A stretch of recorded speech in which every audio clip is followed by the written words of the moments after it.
Sir, এই অঙ্কটা পাচ্ছি না স্যার। দেখি।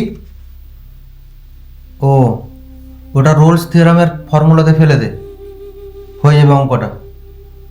এই সিম্পল অঙ্কটা তুই পাচ্ছিস না? তোর আজকে কি হয়েছে রে পড়লা?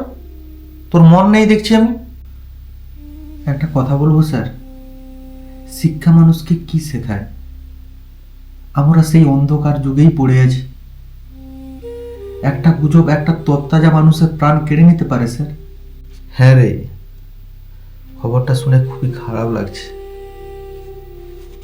দাদা বারবার বলছিল, অনুরোধ করছিল, ভোটার কার্ড থেকে শুরু করে যে কোম্পানিতে কাজ করে তার কার্ড পর্যন্তও দেখিয়েছিল,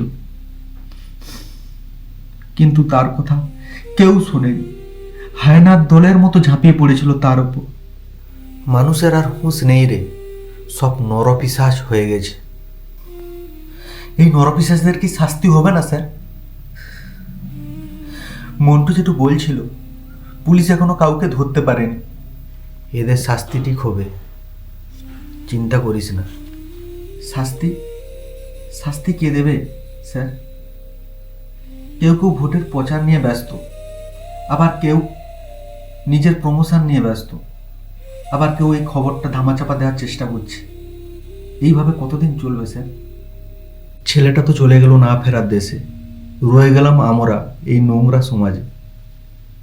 আমাদের মৃত্যু কিভাবে কখন লেখা আছে জানি না। ভয় লাগে রে খুব। আমায় এমন দুঃখ দেবে যদি,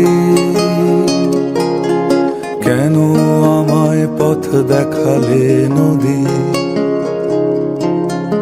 আমায় এমন